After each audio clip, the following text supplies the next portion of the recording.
Oke, Steve. Oke.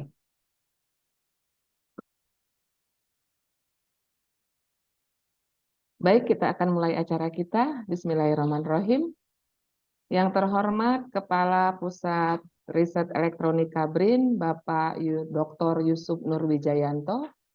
Yang saya hormati narasumber kita, Bapak Dr. Sony Prayogi, MSI, dan Bapak Rahmat Adi Wibowo, PhD. Serta moderator kita, Bapak Wilman Septina, PhD. Yang saya hormati para ketua kelompok riset di lingkungan Pusat Riset Elektronika BRIN, dan Bapak Ibu serta kawan-kawan BRIN yang telah bergabung di Zoom kita ini. Assalamualaikum warahmatullahi wabarakatuh. Selamat siang, salam sejahtera bagi kita semua. Pertama-tama marilah kita panjatkan puji syukur kehadirat Tuhan Yang Maha Kuasa karena berkat rahmat dan ridhonya pada siang hari ini kita bisa berkumpul di sini untuk melakukan webinar Pusat Riset Elektronika BRIN yang biasa kita sebut sistem. Sharing ilmiah sains dan teknologi elektronika serta manfaatnya. Di mana kali ini kita memasuki edisi ke-7 dengan topik Photoelectric Technology for Energy Generation dan Distribution, Trend and Commercialization.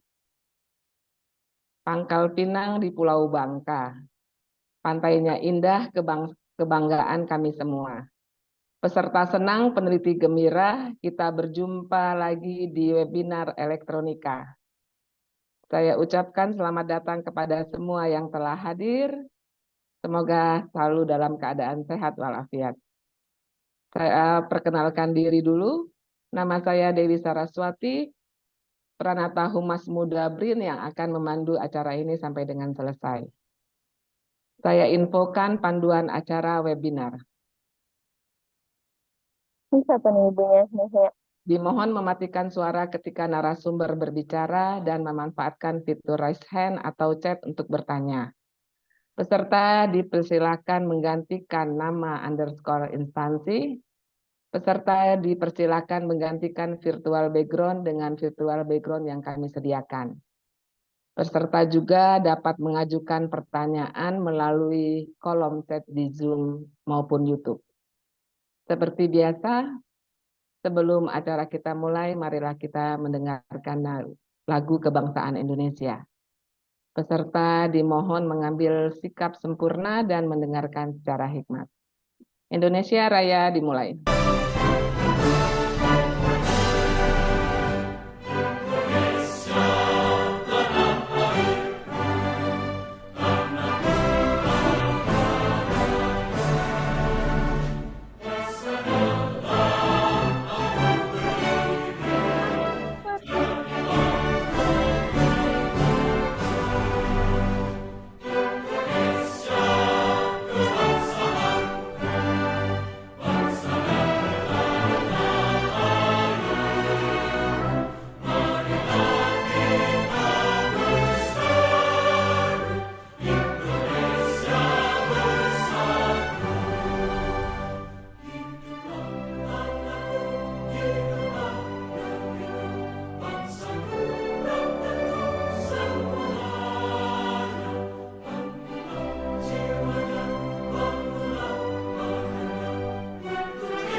Acara pertama kita pembukaan atau sambutan dari Kepala Pusat Riset Elektronika BRIN, Kepada Bapak Dr. Yusuf Nurwijayanto, saya persilakan.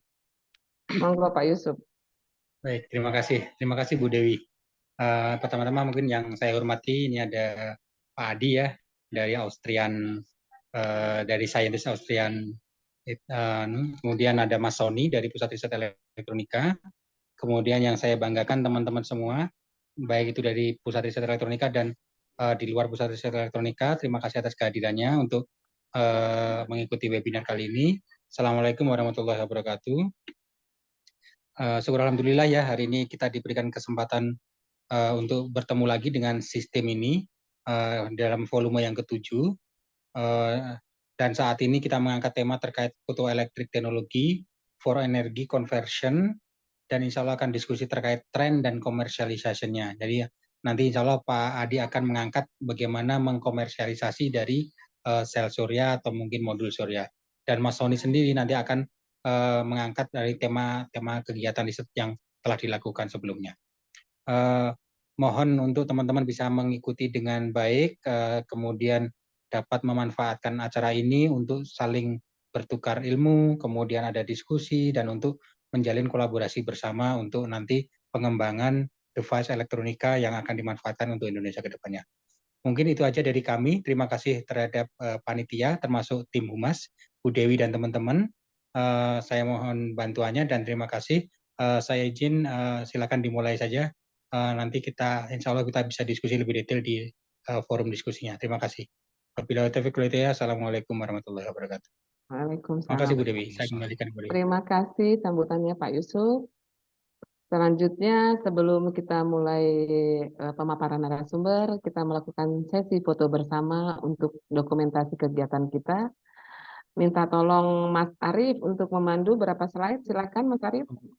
Baik Bu, silakan Bapak Ibu membuka fitur kameranya. Kita foto bersama terlebih dahulu. Ada 3 slide. Baik, slide pertama. Siap, 1, 2, 3, klik. Kemudian slide kedua, 1, 2, 3, klik. Slide ketiga, silakan Bapak Ibu yang belum membuka fitur kameranya. Slide ketiga, 1, 2, 3, klik. Oke, sudah selesai. Silakan dilanjut kembali, Bu Dewi. Terima kasih Mas Arief.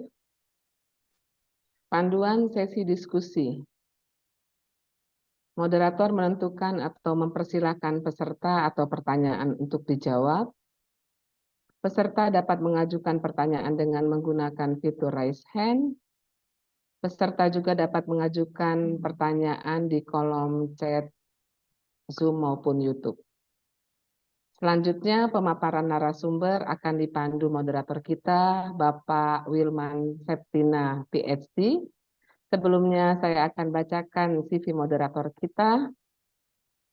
Bapak Wilman Septina, PhD, adalah peneliti ahli media di Pusat Riset Elektronika BRIN. Riwayat pendidikannya S1 di Institut Teknologi Bandung, S2-nya dan S3-nya di Osaka University. Pengalaman penelitiannya dari 2015 sampai 2017, Earth Bonding Material for VIC X2 Production, kemudian di tahun 2017 sampai dengan 2018, Thin Film PV, Combinatorial Inkjet Print VEC Material, 2018 sampai dengan 2022, Printed Thin Film VIC X2 Production, dan terakhir dari tahun 2022 sampai dengan sekarang Emerging VV PAC X2 Production. Selanjutnya pemaparan narasumber dan diskusi akan dipandu oleh moderator kita. Kepada Bapak Wilman Septina, saya persilakan. Baik, terima kasih Bu Dewi atas pengantarnya. Bismillah, Assalamualaikum warahmatullahi wabarakatuh. izinkan saya memandu acara presentasi dan juga nanti sesi tanya jawab. Seperti yang telah diutarakan di awal, kita akan ada dua pembicara, dua narasumber, Pak Dr. Rahmat Adi Wibowo, Mas Adi, dan juga Dr. Sony Prayogi. Untuk yang pertama, kita mulai sesi dari Bapak Dr. Rahmat Adi Wibowo. Mas Adi, saya akan bacakan dulu CV beliau. Bisa di-share.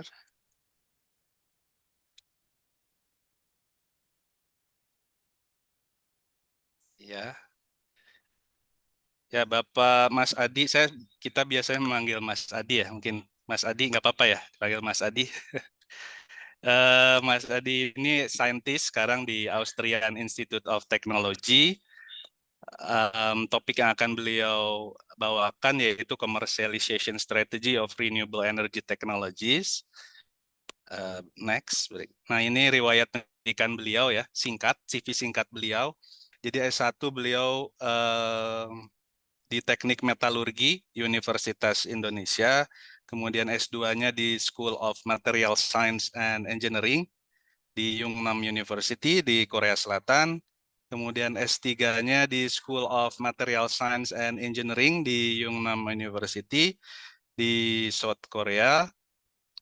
Ini pengalaman penelitiannya mungkin sedikit ya, tahun 2009 sampai 2010, yaitu synthesis of quaternary chalcogenide copper zinc tin selenide thin films, jadi di thin films. Kemudian 2010-2011 electrochemical deposition of copper indium selenide thin film for photovoltaics application. Kemudian 2011 sampai 2013 beliau juga meneliti tentang in situ X-ray diffraction of copper zinc tin sulfide solar absorber layers.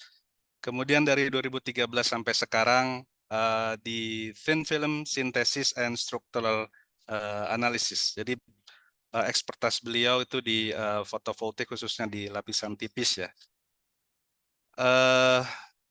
Mas Adi bagaimana? Apa kabarnya Mas Adi? Sehat? Alhamdulillah Mas Wilman, ya. Ya. Gimana kabarnya di sana? Alhamdulillah, Mas Adi. Ketemu lagi. Iya. Jadi untuk sesi ini masing-masing pembicara kan ada 30 menit presentasi, kemudian nanti akan dilanjutkan sekitar 15 menit tanya jawab. Jadi total 45 menit untuk masing-masing pembicara. Mas Adi mungkin bisa mulai share screen-nya.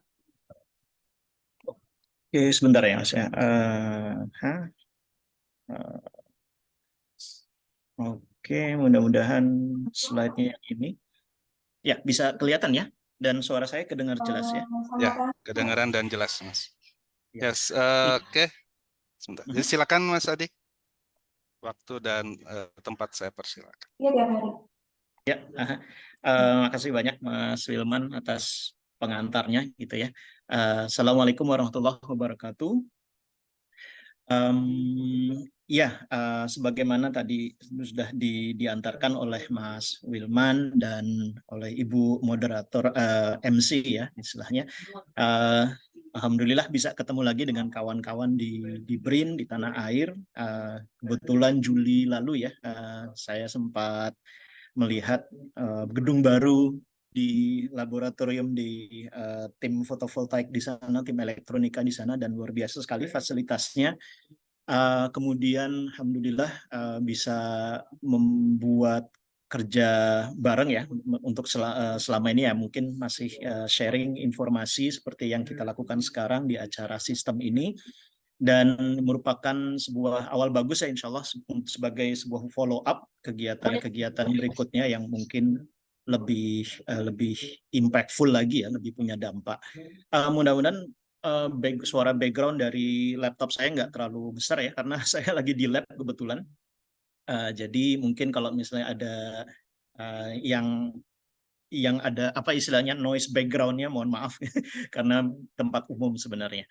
Kemudian Mas Wilman jangan sungkan-sungkan kalau 5 menit atau 7 menit sebelum waktu saya habis, mohon saya diingatkan gitu ya. Jadi saya nggak memakan banyak waktu kegiatan untuk hal-hal yang tidak produktif gitu ya. Ya, kita coba ininya berikutnya. Ya, perkenalan mungkin dari kami gitu ya, dari saya Adi. Dari AIT, Austrian Institute of Technology. Posisi saya itu di Vienna, di Austria. Ini kira-kira sekilas gedungnya, tidak sebenarnya kompleksnya tidak sebesar kompleks BRIN di Bandung gitu ya. Tapi setidaknya kami menempati 3 gedung yang dedicated untuk Austrian Institute of Technology. Hampir semuanya 70% kegiatan kami ada di sini gitu ya. Tapi di kota-kota lain di Austria ada beberapa cabang istilahnya atau divisi riset yang fokus pada kegiatan tertentu gitu ya. Tapi hampir semua kegiatan aktivitas Austrian Institute of Technology itu ada di Vienna. Dan buat yang ingin sekalian berkunjung ke lab, mungkin bisa sambil lihat-lihat nanti keadaan kota Wina, dan insya Allah bisa kami antar gitu ya. Sekilas mengenai AIT, kegiatan kami ya, terutama di grup Energy Conversion and Hydrogen, itu ada optical coatings gitu ya. Ini sekedar untuk informasi buat siapa yang mungkin memiliki ketertarikan penelitian yang sama dengan kami gitu ya, mungkin bisa kita follow up lagi kegiatan diskusi hari ini. Transparent heater, kami membuat OLED, kami membuat organic solar cell, kemudian CZTS seperti yang dikerjakan Mas Wilman dan kawan-kawan di BRIN. Kami juga combinatorial materials, materials digitalizations, storage buat hidrogen, karena untuk menyambut green hydrogen atau apa namanya istilahnya, membuat hidrogen menjadi bahan bakar di kemudian hari, kita juga interest gitu ya. Tapi tim kami itu semua adalah tim materials. Kemudian water splitting, ini juga mirip dengan apa yang dikerjakan Mas Wilman sebenarnya. Sebenarnya Mas Wilman itu kondisi saya yang terbalik sebenarnya ya, karena beliau mulai dari PEC kemudian ke fotovoltaik, kalau saya itu sebaliknya gitu ya. Jadi banyak hal yang bisa dikerjakan sebenarnya, insya Allah.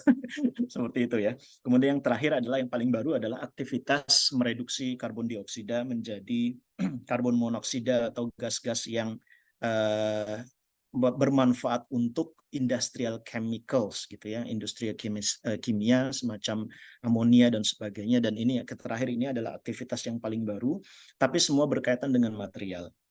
Jadi ini kegiatan meeting atau sharing informasi kita hari ini, itu backgroundnya sebenarnya background dari riset material dan bagaimana material-material ini nantinya dibawa untuk lebih dekat ke komersialisasi.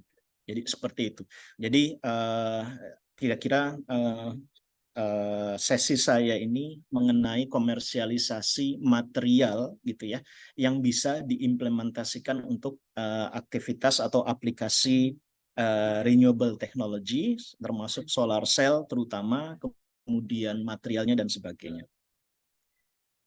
Mungkin pembicara atau narasumber yang kedua itu akan lebih banyak berbicara soal tren, tapi mungkin sekedar clipping saja gitu, apa yang terjadi di depan mata itu ya.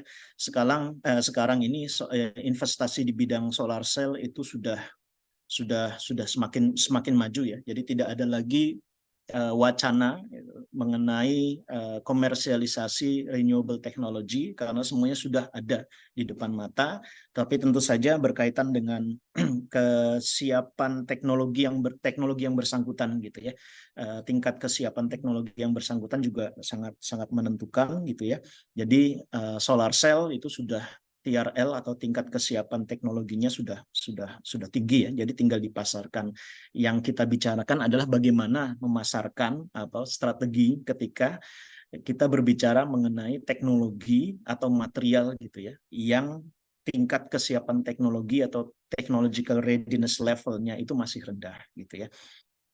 Kemudian yang sedikit banyak menjadi tren terutama di Eropa dan di negara Barat sebenarnya ya, ialah adanya kecenderungan investasinya itu diarahkan tidak lagi ke fossil fuel gitu ya, teknologi batu bara, kemudian minyak dan gas bumi, tetapi uang-uang yang tadinya dialokasikan, diinvestasikan ke sana itu didivestasikan, gitu, ditarik lagi.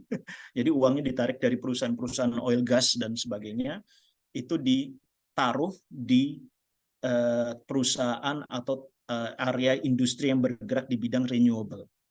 Jadinya adalah tren yang ke depan gitu ya. Jadi artinya buat dari sisi peneliti dan entrepreneur gitu ya, usahawan atau industriawan istilahnya, uang itu sekarang ada di renewable technology. Jadi ini penting gitu ya buat melihat di mana sih pergerakan kecenderungan tidak hanya teknologi tetapi ekonominya juga gitu. Karena kita berbicara mengenai komersialisasi. Potensinya itu sangat besar. Kemudian tren selanjutnya itu kelihatannya banyak yang sudah paham gitu ya kelihatannya, karena kalau misalnya kita berbicara tentang renewable itu semakin banyak investasinya sehingga semakin banyak istilahnya berada di pasar, terserap oleh pasar, dibeli konsumen, sehingga pada ujung-ujungnya sebenarnya harganya lebih murah gitu ya. Jadi ini ada beberapa teknologi renewable yang mix sebenarnya antara renewable dengan storage teknologi, semacam battery, electric vehicle, EV. Harganya semua cenderung turun gitu ya, terutama solar cell atau solar panel yang sekarang sudah dalam posisi sen, ya, tidak hanya dalam $1, $2, €3 dan sebagainya, tetapi sen gitu ya, 1/100-nya dari mata uang Amerika dan Eropa. Jadi trennya itu ke arah sana. Tren juga kita bisa baca sebagai motivasi atau driving force ke arah mana sih penelitian itu diajukan, kemudian apa saja yang bisa ditingkatkan dan sebagainya. Dan kita semua yakin sebenarnya harga ini nggak stop di sini gitu ya. Harga dari solar cell, electric vehicle, baterai, wind turbine dan sebagainya itu tidak berhenti di sini dan terus turun dengan catatan adanya investasi terus-menerus untuk meningkatkan efek dari economic mass gitu ya. Semakin banyak barang yang dijual, semakin banyak supply gitu ya. Terutama apabila demand-nya tinggi, maka harganya akan turun gitu. Kemudian di sisi lain dari sisi R&D itu mendrive lagi harga lebih turun dengan catatan riset yang dilakukan itu bisa meningkatkan efisiensi, baik dari sisi efisiensi sistemnya gitu ya, semakin efisien, listrik yang dihasilkan semakin banyak gitu ya, atau mereduksi material yang digunakan gitu ya. Jadi ada dua sebenarnya. Tugas dari kita di sini ya, BRIN, AIT, kita yang sebagai peneliti terutama di kampus juga, ialah meneliti bagaimana teknologi-teknologi ini bisa ditingkatkan efisiensinya agar harganya semakin turun gitu ya.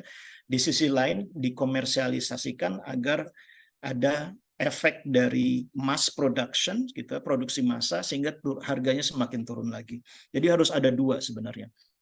Tugas dari kita R&D sebenarnya adalah mendemonstrasikan bahwa teknologi ini efisien, memiliki celah pasar, celah komersil dan sebagainya, sehingga bisa menarik minat industri yang akan membawa kembali teknologi ini harganya itu turun kembali gitu ya. Jadi seperti itu kombinasi antara R&D di kampus, di riset institut, lembaga penelitian seperti kita ini dengan kaitannya dengan aktivitas di industri. Di sini sekarang coba mungkin agak sedikit lompat sebagaimana untuk mendefinisikan ya TRL gitu ya, atau di Indonesia kalau saya pelajari namanya tingkat kesiapan teknologi ya, TKT kalau tidak salah. Mungkin mohon maaf kalau misalnya salah, mohon dibenarkan. Tetapi TRL atau Technology Readiness Level di sini itu mendefinisikan sejauh mana sih kegiatan R&D, sejauh mana kegiatan komersialisasi, dan siapa aktor-aktor yang sebenarnya mengambil peran tersebut. Saya kira di sini AIT itu bukan, kalau zaman dulu LIPI ya, di LIPI itu basic science, tapi kalau AIT itu lebih banyak aktivitasnya ke arah BPPT. Karena sekarang digabung gitu ya kalau tidak salah. Jadi sebenarnya BRIN itu adalah gabungan dari basic research science, basic research gitu ya, sampai applied science. Jadi AIT itu adalah applied science. Jadi kita tidak meneliti tentang fundamental science, basic science dan sebagainya, tetapi kita meneliti applied science, fenomena fundamental science itu kita bawa, kita kaji, kelihatannya apa yang bisa diaplikasikan. Sehingga konsekuensinya AIT dalam hal ini itu mirip dengan BPPT zaman dulunya, kira-kira memiliki area kegiatan riset itu pada TRL kira-kira 2 paling rendah, proof of concept TRL 3 hingga TRL 4 gitu ya. Jadi antara 2, 3, 4 maksimal sekali kita membantu membuat prototipe TRL 5, tetapi prototipe ini ialah biasanya dikerjakan oleh perusahaan. Jadi ada beberapa terminologi yang sedikit banyak agak rancu gitu ya. Kalau misalnya kita lihat di banyak apa istilahnya diskusi di dunia maya atau di mana gitu ya, kita gampang sekali mendefinisikan tentang prototype gitu ya. Padahal buat lembaga penelitian seperti AIT, LIPI, BPPT atau sekarang BRIN itu sebenarnya proof of concept itu adalah kata yang paling ideal untuk mendefinisikan produk akhirnya gitu ya. Kalau misalnya AIT membuat sebuah solar cell, maka yang kita sebut solar cell itu sebenarnya ialah proof of concept gitu ya, bukan prototype, karena prototype itu adalah dikerjakan oleh perusahaan, dan perusahaan inilah yang akhirnya menikmati riset hasil riset penelitian atau membuat apa sih istilahnya upscaling ya, membuat skala proof of concept lebih besar lagi menjadi sebuah prototype yang harus diuji pada lingkungan yang sesuai untuk operasional gitu ya.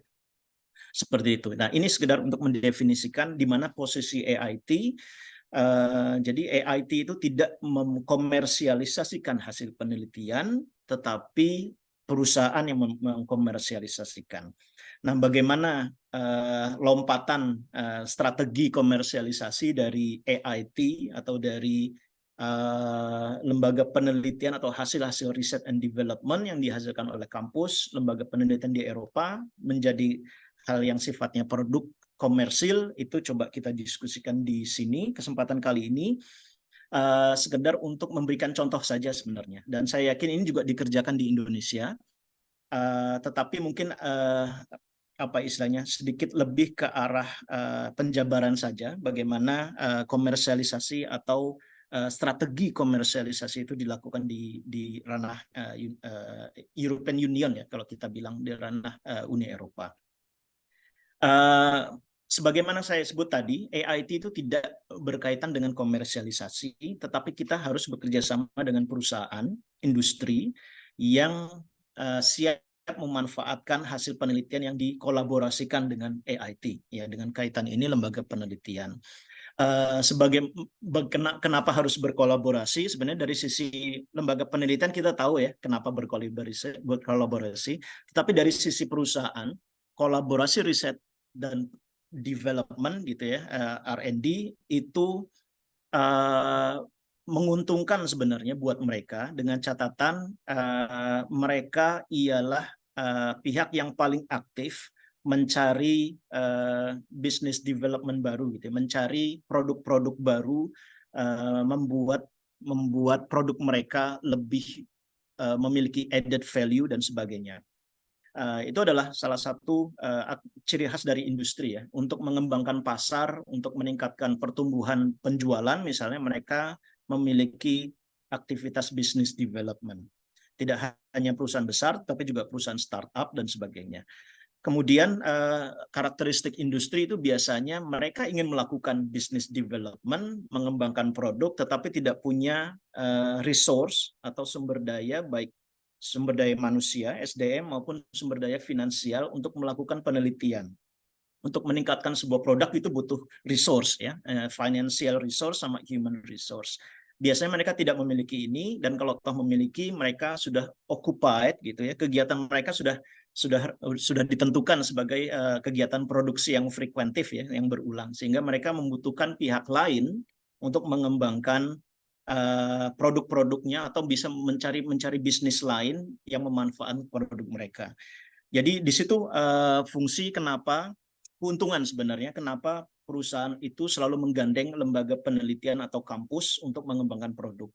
Dan satu lagi yang perlu diingatkan, terutama startup atau perusahaan SME, Small and Medium Enterprises atau UKM, itu ialah mereka butuh funding atau uang untuk investment sebenarnya.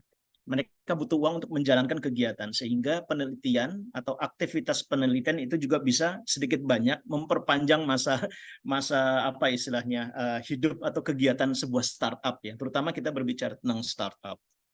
Dan di sini banyak sekali startup atau perusahaan yang bekerja sama dengan AIT sejauh ini. Di sini terlihat sebenarnya AIT itu berada di tengah-tengah, atau sebenarnya ini juga sama dengan kalau misalnya kasusnya ini adalah BRIN, berada di tengah-tengah antara lembaga institusi pendidikan universitas yang merupakan basic science institute gitu ya. Kemudian di sini adalah funding body atau lembaga pemberi dana penelitian, dan di sini ada perusahaan-perusahaan atau small medium enterprises. Ada beberapa yang sudah perusahaan besar sebenarnya. Jadi sebenarnya kita menjembatani menjembatani basic science ya, apa saja yang sudah dieksploitasi oleh pada level fundamental gitu, fundamental science, kemudian menjembatani sains tersebut untuk bisa diaplikasikan dan dikomersialisasikan oleh para industri, kemudian dengan menggunakan lembaga pendanaan sebagai sumber dana dari kegiatan aktivitas yang dilakukan di AIT.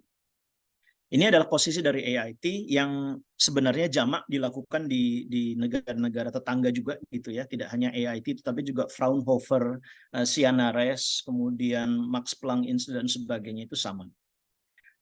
Sekarang lebih detail mengenai bagaimana itu dikerjakan gitu ya. Bagaimana sebenarnya. Tapi sekedar contoh saja. Ini agak sedikit membuka aktivitas internal sebenarnya ya. Apa yang terjadi ketika AIT itu ingin berkolaborasi dengan perusahaan, kemudian perusahaan ini ingin mengkomersialisasikan hasil penelitian, dikolaborasikan dengan AIT. Pertama misalnya ada contohnya agak sedikit berbeda. Pertama kita tahu gitu ya, ada lembaga penyandang dana penelitian yang di Austria yang disebut sebagai FFG. Itu memiliki program bilateral antara Austria dengan Shanghai University di Cina gitu ya. Mereka memberikan program dengan dana kalau tidak salah maksimal itu 500.000 untuk satu penelitian selama maksimal 3 tahun gitu ya.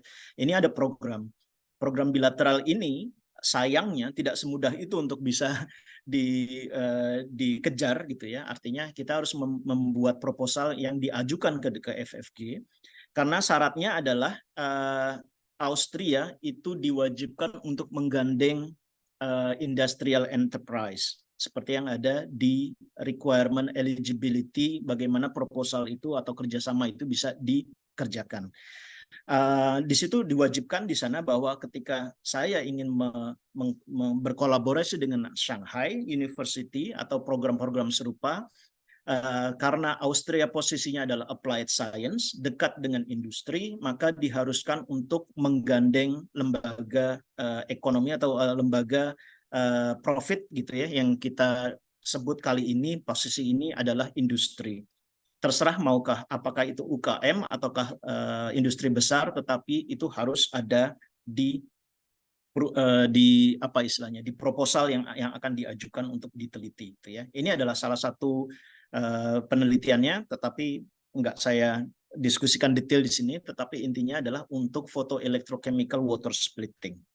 dengan menggunakan CCTS, material yang juga dikerjakan di BRIN, yaitu cast stearate, copper, zinc, tin sulfide, material untuk mengabsorb sinar mataharinya. Gitu ya.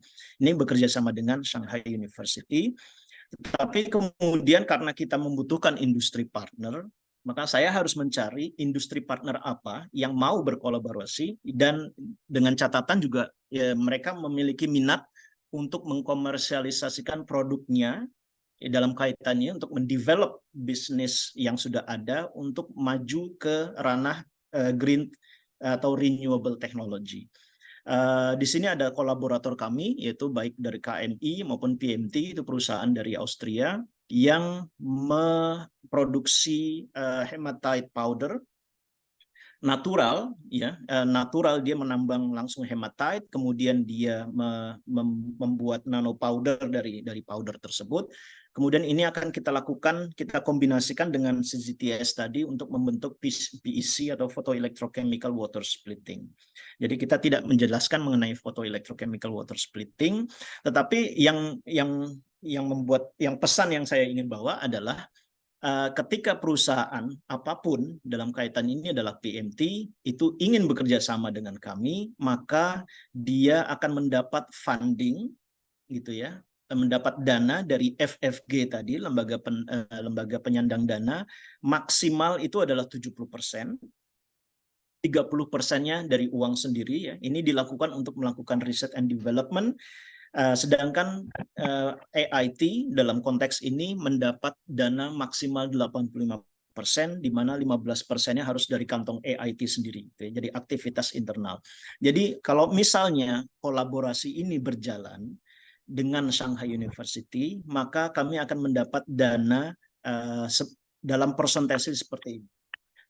Saya mendapat dana kira-kira mungkin 200.000 euro, maka 85%-nya itu akan ditanggung oleh lembaga pendanaan. Di sisi lain, misalnya perusahaan PMT mengajukan 100.000 untuk penelitian kali ini, maka dia akan mendapatkan maksimal 70.000 dari lembaga penyandang dana penelitian, yaitu FFG tadi yang kita sebut tadi.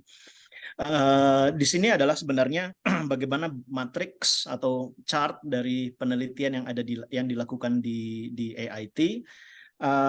Kami sebagai project coordinator atau project leader.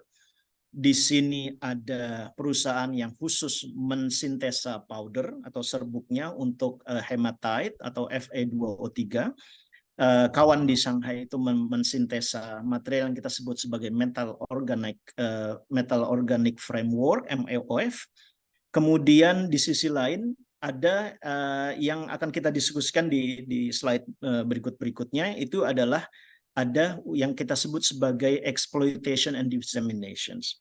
WP itu adalah work package, dan ini adalah salah satu bentuk standar dari project management yang dilakukan di Austria atau ranah Eropa. Sebenarnya bagaimana project kolaborasi penelitian itu dilakukan. Jadi ada work package, ada 6 work package, di mana work package 6 itu khusus mengenai exploitation and dissemination, yang ujung-ujungnya nanti adalah bagaimana mendefinisikan strategi untuk komersialisasi. Dan ini adalah bagian yang saya beri tanda hijau. Ini adalah bagian dari Austria, di mana AIT harus bekerja sama dengan industri. Ini salah satu contoh lain, gitu ya. Sebentar, berapa menit lagi. Ini adalah untuk kegiatan-kegiatan lain. Kita juga ingin bekerja sama dengan industri dalam bidang powder untuk membentuk printable solar cell. Jadi solar cell yang bisa di-print, gitu ya. Pada intinya sama. Ada program penelitian, gitu ya. Ini level Eropa. Kemudian saya harus mencari industri yang mau bekerja sama dengan kami, plus industri yang 5 menit lagi. Ya, untuk mengkomersialisasikan hasil penelitiannya. Di sini ada perusahaan dari British, ya, dari Inggris. PMT juga ikut lagi. Ada perusahaan tambahan dari Austria, di mana semua itu akan mendapat dana dari konsorsium Solar Eranet, ya, yang disebut Solar Eranet adalah European Research Alliance, di mana dananya yang didapat kira-kira maksimal 60% untuk medium, untuk perusahaan kecil maksimal 70% dan EIT akan mendapat 85% dari dana yang diajukan. Seperti itu jalannya. Kemudian ini adalah Horizon, itu sama sebenarnya persis semuanya. Yang penting ada research fundingnya. Dan di Horizon Europe itu adalah Liga Championnya penelitian kolaboratif di Eropa gitu ya. Dan di sini sangat ditekankan sekali harus ada manufacturing company, ada perusahaan baik terlibat secara langsung dalam kegiatan penelitian maupun sebagai advisory board atau dewan penasihat lah istilahnya ya, yang melihat jalannya penelitian secara detail gitu ya. Dan ini adalah project manajemennya. Hasilnya masih dalam evaluasi gitu ya. Jadi wallahu alam hasilnya seperti apa nantinya, apakah diterima atau ditolak. Tapi 2 penelitian sebelumnya itu adalah kita dapatkan. Di sini ada 5 negara dan semuanya, dan ada beberapa 3 lembaga, ada 3 industri yang ikut berkolaborasi di dalam penelitian ini. Nah, strateginya adalah sebagaimana tadi saya sebutkan, ada work package tertentu yang berfungsi untuk menjabarkan strategi eksploitasi. Jadi kalau misal bahasa kita adalah komersialisasi, tetapi kalau bahasa penelitian atau project management dalam bidang penelitian itu kita sebut eksploitasi.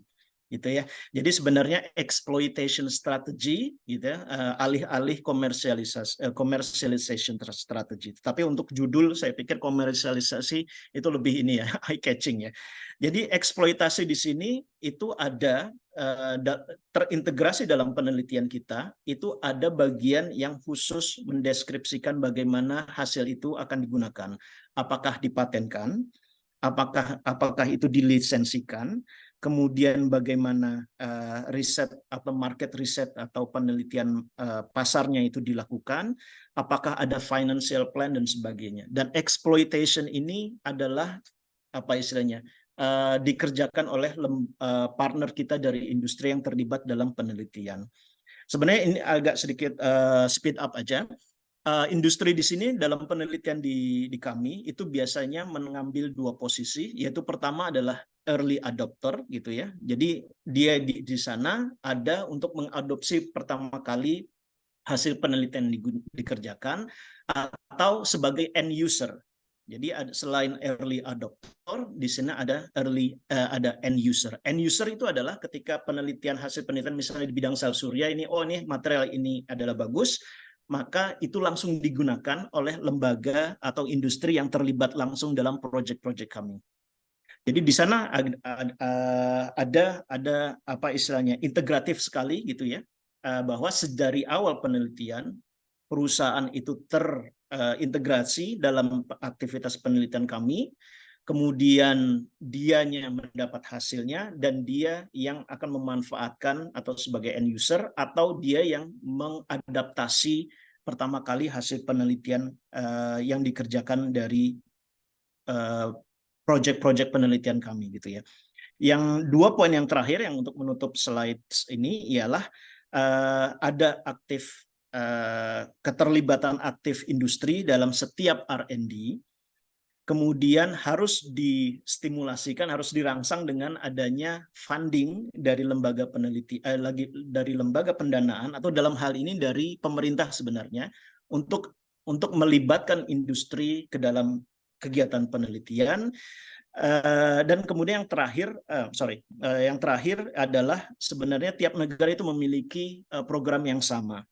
Apakah nanti di Indonesia sudah ada seperti ini dan memang sudah masif, ya alhamdulillah gitu ya. Jadi bagaimana kita bisa berkolaborasi lebih lanjut gitu ya antara Indonesia dengan Austria dan sebagainya. Kita harus mencari program tersebut. Tetapi intinya keterlibatan industri itu sejak awal dari pembuatan proposal penelitian itu sudah dilibatkan, dan disitulah akhirnya bagaimana komersialisasi sebuah produk penelitian maju sampai akhir gitu ya. Mungkin itu sebagai pengantar, Mas Wilman. Mohon maaf kalau misalnya waktunya agak sedikit panjang, dan terima kasih atas perhatiannya. Kita bisa diskusi selepas ini. Terima kasih. Assalamualaikum warahmatullahi wabarakatuh. Waalaikumsalam warahmatullahi wabarakatuh. Terima kasih banyak Mas Adi, sangat menarik sekali ya melihat riset dari sisi yang lain. Saya rasa bagi peneliti-peneliti kita di BRIN termasuk ya mungkin saya khususnya, ini faktor yang mungkin tidak terpikirkan secara dalam ya, bagaimana menggandeng industri, proposal dan lain sebagainya. Baik, saya akan buka sesi tanya jawab ya. Bagi yang mau bertanya silahkan bisa raise hand atau bisa juga type di chat box ya. Silakan, kita masih punya banyak waktu. Ada yang mau bertanya? Mungkin untuk memulai dari saya dulu, mungkin Mas Adi ya. Silakan Mas. Ya, biar nanti agak lebih hangat ya. So, jadi tadi saya lihat di Austria itu perusahaan selalu menggandeng, dan mungkin juga di negara-negara maju ya, saya lihat juga dulu saya di Jepang, jadi perusahaan selalu menggandeng kampus untuk R&D mereka gitu. Kalau di Jepang, di pengalaman saya di lab sebelumnya itu, periset dari perusahaan itu ikut di dalam, gitu, meriset di dalam lab yang bersangkutan, yang ada kolaborasi. Nah, kalau kolaborasi teknis di IIT dan juga di manufacture di sana itu apa seperti itu? Apa lebih ke sendiri-sendiri mengerjakan gitu secara teknis atau seperti apa? Makasih Mas Sulman, pengantar diskusinya ya. Iya, sebenarnya lebih fleksibel ya. Maksudnya fleksibel dalam artian ini ialah kalau misal memang diperlukan, kalau diperlukan mereka bisa datang ke misalnya ke lab gitu ya, untuk memanfaatkan fasilitas yang ada di atau infrastruktur yang ada di lembaga penelitian gitu ya. Misalnya ingin atau mereka ingin terlibat atau sekedar untuk melihat bagaimana proses misalnya solar cell itu dikerjakan gitu kan, dalam framework atau ruang lingkup penelitian itu macam-macam gitu ya, mereka bisa datang gitu ya, mereka bisa menggunakan fasilitas infrastruktur kami dan sebagainya, atau mereka bisa mengukur ketika melihat bagaimana sampel itu disiapkan ya. Preparasi sampel itu kan agak tricky ya istilahnya ya, jadi setiap material bisa memiliki karakteristik bagaimana mempreparasinya itu sendiri gitu ya. Dan itu adalah salah satu bentuk, kalau menurut bahasa yang keren itu adalah knowledge transfer. Jadi knowledge transfer yang kita adakan itu adalah harus dalam framework dari penelitian. Kalau misalnya ada yang tiba-tiba datang tanpa memiliki kegiatan penelitian bersama gitu, ya itu nggak mungkin gitu ya, karena tidak ada apa istilahnya perjanjian kerjasama ya kalau bahasa Indonesia, atau konsorsium agreement-nya seperti itu. Kalau misalnya dalam ruang lingkup penelitian, dikarenakan adanya contractual agreement seperti itu dimungkinkan apakah mereka bekerja sendiri, tinggal ngirim sampel ke kita gitu, atau mereka datang ke kita kerja bareng, atau justru kita yang ke sana gitu ya. Jadi memang lebih fleksibel sebenarnya, tergantung kebutuhan, tetapi harus dalam bingkai sebuah kolaborasi penelitian. Fleksibel ya, Mas. Lebih fleksibel, Mas. Kalau job marketnya sendiri untuk peneliti apa kalau kita tahu di negara kita mungkin belum ya, maksudnya job market dari R&D mungkin belum terlalu banyak. Tapi di Austria atau Europe sendiri apa memang personel R&D itu sudah cukup banyak gitu? Personel R&D sebenarnya mereka melakukan apa istilahnya? Kalau yang saya lihat, kalau industri itu kan lebih ke arah penelitian, industri itu lebih ke arah peningkatan kualitas ya. Peningkatan kualitas misalnya kalau dalam solar cell ya, bagaimana memanfaatkan infrastruktur perusahaannya untuk meningkatkan efisiensinya, mereduksi materialnya, kemudian membuat mungkin peralatan atau desain baru gitu ya. Tetapi tugasnya memang lebih ke arah sana gitu ya. Dalam artian harus diterapkan di perusahaannya sendiri untuk meningkatkan mungkin kualitas produk gitu ya sebenarnya. Tetapi kalau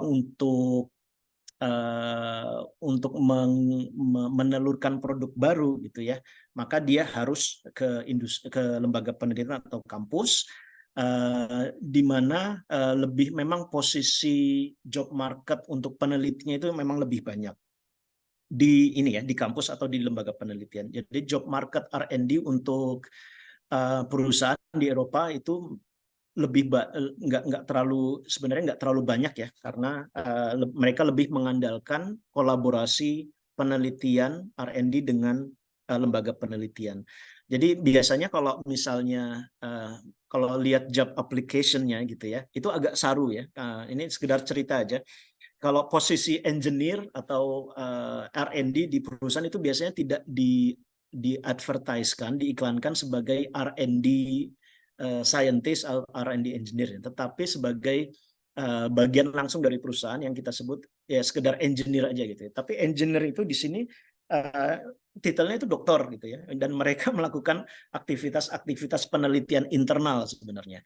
Jadi kalau misalnya dilihat dari job marketnya, kita biasanya nggak melihat istilahnya untuk R&D engineer atau R&D scientist di perusahaan X misalnya, tapi yang ditulis adalah engineer atau apalah gitu ya, biasanya gitu ya. Tetapi ketika masuk posisinya ada di kegiatan yang sifatnya R&D. Jadi memang nggak kelihatan gitu, nggak kelihatan kalau posisinya itu khusus untuk R&D penelitian, tetapi biasanya sih saru dengan engineer gitu. Karena memang saya sempat nyoba gitu, dan setelah tahu aktivitasnya itu ialah R&D. Baik, terima kasih Mas Adi. Baik, ada yang mau bertanya dari partisipan? Silakan kalau misalnya ini. Silakan. Ya. Bisa di chat box atau bisa langsung raise hand.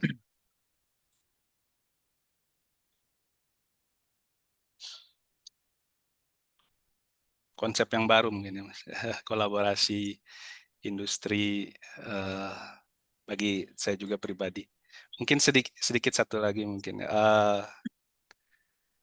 Yang tadi itu Mas, yang Cina kolaborasi Chinese Austria Consortium ya disebutnya itu. Chinese as a Consortium. Nah itu sepertinya yang mensyaratkan kondisi itu dari pihak Cina kan ya. Untuk IIT menggandeng manufaktur lokal di Austria sepertinya ya, kalau yang saya tangkap tadi. Nah itu sebenarnya sumber dananya itu apakah dari memang pemerintah sana dan dikelola oleh tadi FFG ya disebutnya, atau seperti apa itu konsepnya? Iya, mungkin informasinya mungkin masih kurang jelas tadi ya, karena waktunya juga nggak banyak. Jadi sebenarnya ada, ya, jadi 3 contoh yang saya presentasikan tadi itu ada 3, maaf, ada 3 sumber pendanaan yang agak-agak berbeda. Pertama adalah misalnya Austria dan Shanghai gitu ya, itu adalah program bilateral. Jadi ibaratnya mungkin Indonesia dengan Austria atau Indonesia dengan Belanda dan sebagainya, itu kita sebut bilateral. Posisi ini, tipe ini itu ialah tiap negara itu, gimana menjelaskannya? Jadi kerjasamanya adalah kolaborasi, tetapi sumber dananya itu adalah dari masing-masing negara. Jadi misalnya untuk tipe ini, BRIN kerjasama dengan Max Planck Institute gitu ya di Jerman gitu ya, kolaborasi, ada program, tetapi dananya itu untuk BRIN itu datang dari pemerintah kita Indonesia, sedangkan untuk Max Planck itu adalah dananya dari pemerintah Jerman. Dananya terpisah gitu ya, tetapi programnya adalah sebuah program bilateral. Jadi tidak ada transfer dana dari Jerman ke Indonesia atau dari Indonesia ke Jerman. Jadi biasanya program program bilateral ini adalah program yang secara scientific ilmiah gitu, itu adalah program yang perlu dikerjakan gitu ya, karena kita kan maunya kolaborasi dengan macam-macam. Tetapi untuk negara tertentu semacam Cina, biasanya Eropa, Amerika, dan Cina itu tidak mensyaratkan atau tidak memperbolehkan adanya transfer dana. Jadi transfer uang dari Amerika ke pemerintah Amerika ke Cina itu nggak boleh misalnya. Nah, dalam kaitan ini, program ini menjembatani interest atau riset interest dari Mas Wilman di BRIN dengan Profesor atau Dr. X di Jerman gitu ya, meskipun tanpa ada alokasi transfer dana dari masing-masing negara. Nah, ini dimungkinkan gitu ya, artinya dananya dari masing-masing. Untuk kasus Austria, yang mensyaratkan kami harus menggandeng industri itu sebenarnya Austria. Jadi ada program tertentu di FFG itu, biasanya FFG atau FFG itu selalu mensyaratkan keterlibatan industri karena dia applied science, lembaga khusus pendanaan riset applied science. Untuk fundamental science itu ada lagi lembaganya namanya FWF, itu beda lagi. Nah, itu yang pertama untuk bilateral. Untuk yang Solar Eranet, yang kedua bentuknya itu adalah negara-negara di Eropa gitu ya, misalnya mungkin kita bisa membayangkan negara ASEAN yang 10 itu, masing-masing negara menyetor dalam tanda kutip uang, misalnya sekian juta atau sekian ratus juta atau sekian ribu euro gitu ya, dolar, dimasukkan ke dalam pot bersama. Nah, dari pot bersama itu nantinya proposal yang disetujui itu mengambil dana penelitiannya itu dari pot yang kita taruh uang bersama tersebut gitu ya. Jadi semua patungan nanti yang proposal yang menang itu nanti mendapat uang dari pot uang tersebut. Nah, ini menjembatani ketertarikan kerjasama ilmiah antara para saintis gitu ya, pada negara-negara yang memang secara kerjasama sudah tidak ada masalah lagi antara dengan transfer uang gitu ya. Antara Belanda dengan Austria, Jerman dengan Polandia itu kan tidak ada masalah karena negaranya pun 1 euro semua gitu ya. Itu sama dengan Horizon Europe. Horizon Europe itu adalah program dari European Union Commission. Mereka setiap negara itu menyetor uang. Total dana sampai tahun 2027 itu 90 miliar euro, Mas. Jadi itu adalah Liga Championnya penelitian gitu. Jadi makanya kita semua lari ke sana gitu ya. Nah, yang menang ya proposal yang menang fundingnya dari pot tersebut. Nah, untuk di Indonesia apakah bisa seperti itu dengan negara ASEAN lain misalnya, itu bisa menggunakan 2 model seperti ini gitu semestinya ya. Jadi masing-masing kolaborasi, kitanya kolaborasi, dananya dari masing-masing negara gitu. Itu seperti itu Mas kira-kira pola modus operandi dari penelitian. Menarik juga. Itu mungkin bisa menarik ya kalau misalkan kita bisa knowledge transfer dengan sistem itu dengan negara-negara maju.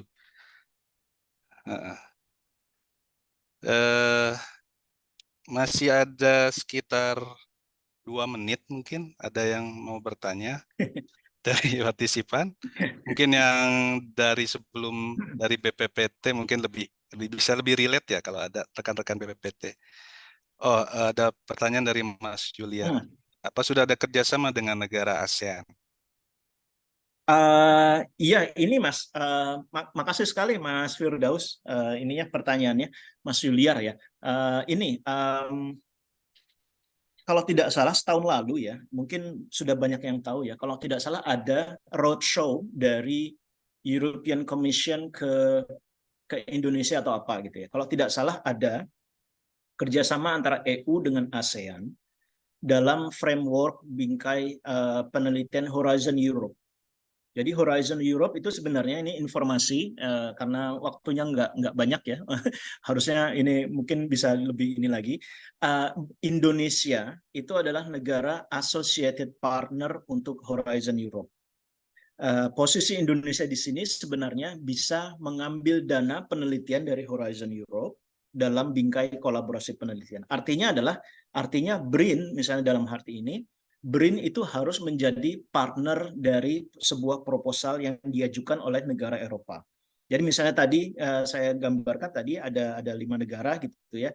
Asumsinya 1 negara itu Indonesia misalnya, dan itu diwakili oleh BRIN kerjasama dalam bidang solar cell.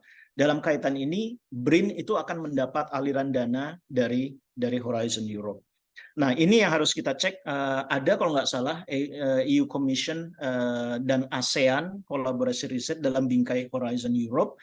Apakah itu cuma ada tahun kemarin, tetapi mestinya ada tiap tahun.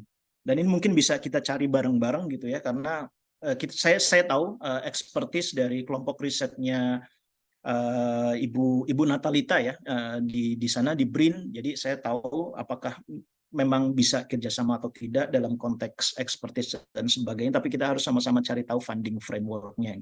Mungkin itu Mas informasi dari saya. Ya, makasih Mas Adi. Mungkin satu pertanyaan singkat kalau ada. Ya. Baik, sepertinya tidak ada tambahan pertanyaan. Terima kasih banyak Mas Adi atas sharing-sharingnya. Dan jam berapa di sana by the way Mas Adi? 9 jam berapa ini? Pagi malam. 9.34 Mas. Beda 5 Pagi. jam. Pagi ya? Pagi. Iya. Oh ya. Ya, makasih banyak. Silakan beraktivitas kembali mungkin apabila. Terima kasih banyak atas undangannya dan salam Ya, buat terima semua kasih tim. ya. Terima kasih Mas Adi. Sama-sama. Ya, Assalamualaikum warahmatullahi wabarakatuh. Waalaikumsalam warahmatullahi wabarakatuh. Baik, untuk selanjutnya kita ke pembicara kedua, Pak Sony. Ya, Mas Sony, apakah sudah ada di Zoom?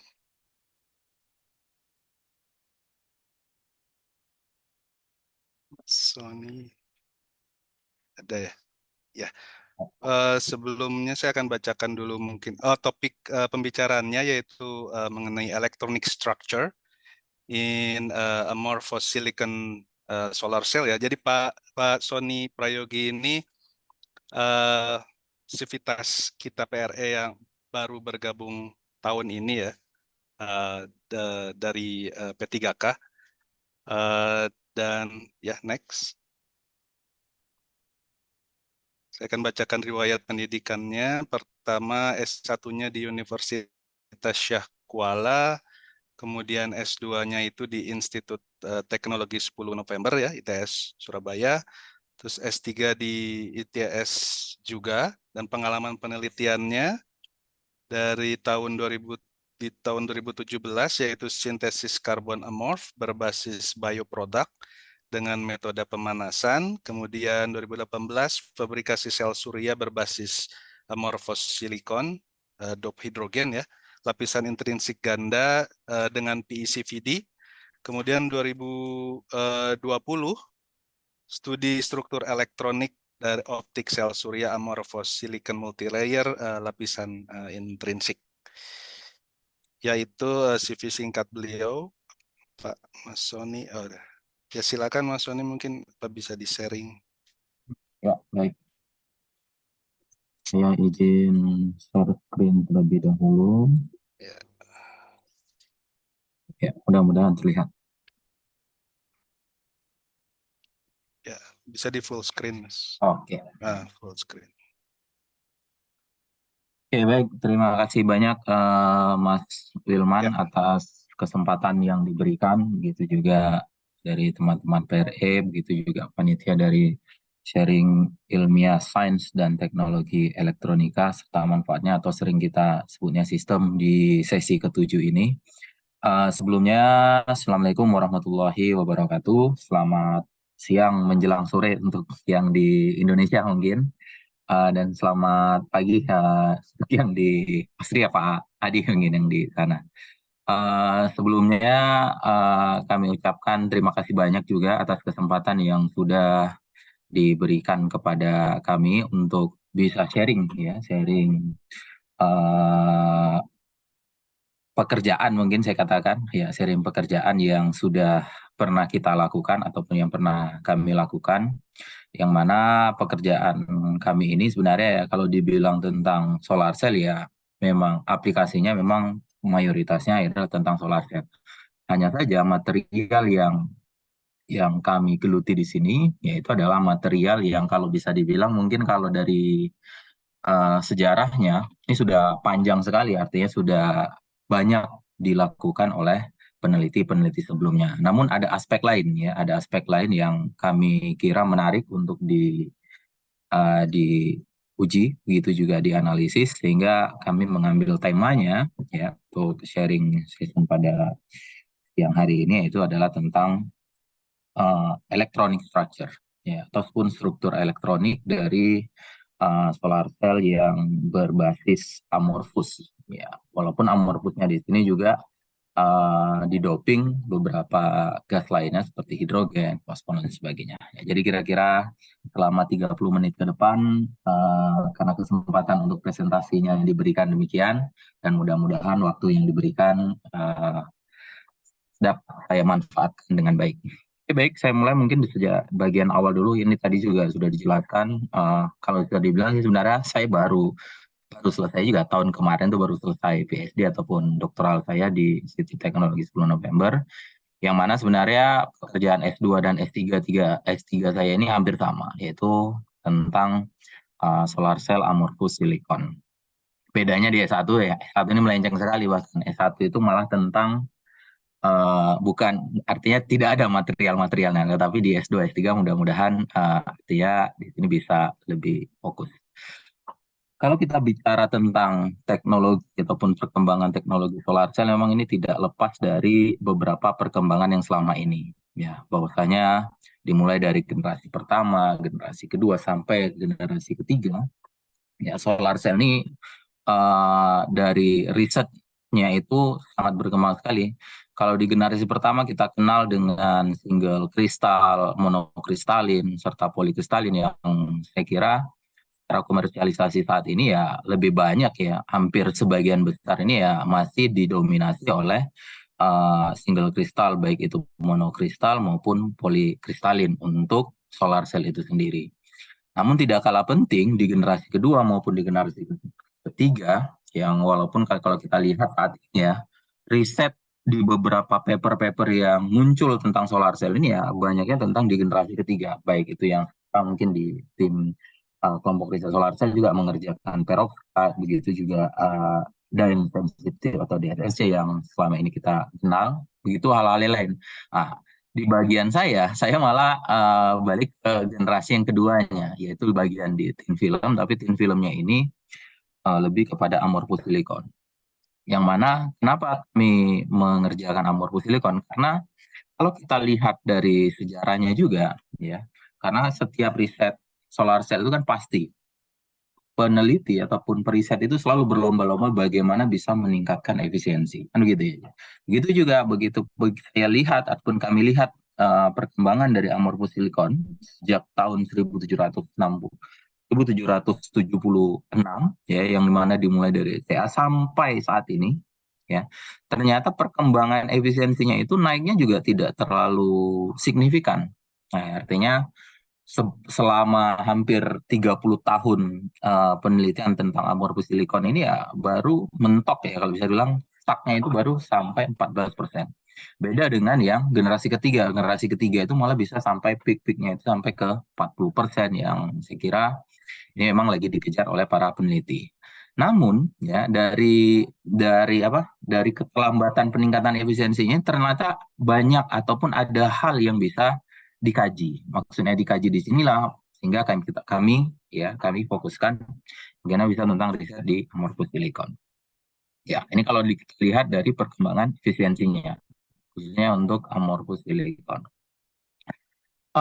Permasalahan utama ya atau problem dari amorphous silicon ini secara garis besar itu mungkin hanya ada 3 hal ya. 3 hal tersebut yang memang satu seperti yang saya sampaikan tadi, memang efisiensinya ini masih relatif rendah dibandingkan yang sudah komersialisasi saat ini, mungkin yang di generasi pertama. Contoh saja lah kita ambil yang monokristalin, yang mana monokristalin itu sendiri seiring perkembangannya saja sekarang sudah ada yang bifasial. Jadi yang bifasial itu bisa mencapai peak sampai 30% efisiensi, yang mana dari segi efisiensi itu sudah sangat besar ya, di samping sangat besar juga dan juga sangat konstan, artinya sangat stabil dibandingkan solar saya. Sementara amorphous silicon ini permasalahan di samping efisiensi yang rendah, dia juga memiliki permasalahan ya. Permasalahan di sini adalah pada saat dia disinari oleh cahaya dengan intensitas yang tinggi, ternyata efisiensinya lambat laun dia akan turun, ya, atau dalam hal ini dia akan terjadi penurunan efisiensi seiring dengan intensitas yang tinggi. Nah, ini kan juga menjadi masalah. Ya. Masalah ini juga bagi para peneliti ini menarik untuk dikaji. Ya, dalam hal ini seperti yang kami lakukan juga, bagaimana bisa mereduksi dari efek dari Stoltenberg itu sendiri. Di samping itu juga, walaupun ini tidak terlalu signifikan, yang mana proses fabrikasi dari solar cell ini memang untuk saat ini masih relatif mahal. Namun seiring perjalanan waktu, ya banyak riset-riset yang sudah dilakukan, ini saya kira sudah tidak menjadi masalah utama lagi. Ya, salah satunya dengan bisa dikombinasikan dengan bahan organik dan sebagainya. Yang mana sebenarnya permasalahan utamanya ya sebenarnya tiganya, efisiensi yang masih rendah serta efek dari hal tersebut. Sedikit gambaran riset yang artinya sudah kami lakukan sejak tahun 2018 mungkin, yang mana riset tentang amorphous silikon ini utama pekerjaan kami ini kan bagaimana bisa menaikkan kinerja efisiensi. Ya. Untuk meningkatkan kinerja efisiensinya, kami melakukan dengan 3 hal ataupun dengan 3 cara. Yang mana dengan 3 cara ini sudah kami lakukan. Kalau dilihat dari urutannya sebenarnya harus kita mulai terlebih dahulu bagaimana kita simulasikan dulu. Ya, dengan cara simulasi untuk membuat parameter-parameter tertentu sehingga dia menjadi optimum. Setelah dapat hasil simulasinya, bagaimana kita bisa memfabrikasi. Ya, memfabrikasi ini sebenarnya ya lebih kepada langsung kita buat, ya, langsung kita buat mendisposisi, bagaimana mendisposisi secara efektif dan efisien untuk mengetahui bagaimana struktur dan bagaimana kualitas dari solar cell-nya itu sendiri. Yang harapannya bagaimana kinerjanya itu juga bisa lebih baik. Sebagai catatan Bapak Ibu sekalian, riset amorphous silikon yang kami kerjakan di sini adalah pure amorphous silikon tanpa ada tambahan-tambahan. Kalau penelitian sekarang kan artinya yang 14% yang saya sampaikan tadi itu sudah banyak campuran-campurannya, artinya amorphous silikon sudah ditambah dengan nanokristalin serta tambah-tambahnya sehingga memungkinkan efisiensinya bisa mencapai 14%. Sementara yang kamu lakukan di sini adalah hanya pure amorphous silikon, yang mana amorphous silikonnya ini kami deposisi ataupun kami fabrikasinya itu menggunakan VCVD di ITS Surabaya. Sementara di bagian yang ketiga yang karena berkaitan dengan tema sistem yang saya bawakan hari ini adalah bagaimana menaikkan kinerja efisiensi ini secara fisika. Kenapa secara fisika? Karena kebetulan background dari saya sendiri adalah fisika, yang mana secara fisika di sini artinya adalah bagaimana menganalisis lebih lanjut ya yang berkaitan dengan electronic structure. Ya, electronic structure di sini ya berkaitan dengan makhluk-makhluk yang ada di dalam lapisan itu sendiri seperti exton, plasmon, spectral wave, begitu juga interface kalau kita berbicara tentang thin film, maka interface ini tidak bisa lepas karena sungguhnya banyak sekali sebenarnya permasalahan-permasalahan terjadi kalau kita riset tentang thin film itu di bagian interface. Yang mana dari riset ataupun dari cara-cara ini tujuannya artinya goalnya itu sendiri adalah bagaimana bisa berkontribusi untuk meningkatkan efisiensi. Ya, karena kita tahu energi matahari ini kan dengan panjang gelombang yang luar biasa panjang, yaitu polikromatik, itu hanya mengambil sedemikian panjang gelombang tertentu saja yang berkaitan dengan energi dari thin film itu sendiri, serta hal-hal yang lain yang saya kira bisa meningkatkan. Dan kalau kita lihat di sini perbedaan antara silikon kristal dengan silikon amorphous, ya walaupun induknya sendiri itu sebenarnya adalah silikon, ya. Kalau kristal nih, kalau anak-anak kimia khususnya itu mungkin sudah hatam nih, yaitu tentang bagaimana kristal silikon ini ya memang jarak antara atomnya itu dia sudah tersusun secara rapi, artinya sudut antar ikatannya itu sama sehingga memungkinkan ikatannya itu memang dia lebih kuat. Sementara silikon amorphous ini tidak, ya. Jadi silikon amorphous ini yaitu susunan atomnya itu dia tidak teratur dibandingkan yang silikon kristal. Dari ketidakteraturannya inilah ya pada saat didoping dengan hidrogen itu dimanfaatkan sehingga adanya dangling bond ya. Dangling bondnya inilah yang kita harapkan. Jadi kalau silikon kristal yang saya kira band gap ataupun energi gapnya itu kan sudah stuck, kalau tidak 1,1 ya 1,2 elektron volt kan sekitar itu ya. Namun kalau silikon amorphous ini band gapnya ini kita bisa desain sedemikian rupa, yang mana band gapnya itu mulai dari 1,4 elektron volt bisa sampai ke 2 elektron volt. Ini kan lumayan panjang, yang harapannya panjangnya band gap itu sendiri bisa mengubah ya spektrum matahari yang panjang tadi, sehingga menghasilkan output ataupun menghasilkan listrik yang lebih maksimal dibandingkan yang silikon. Walaupun pada kenyataannya tidak demikian, namun ya harapannya kira-kira gambarannya demikian. Tadi saya berbicara tentang bagaimana silikon kristal silikon ataupun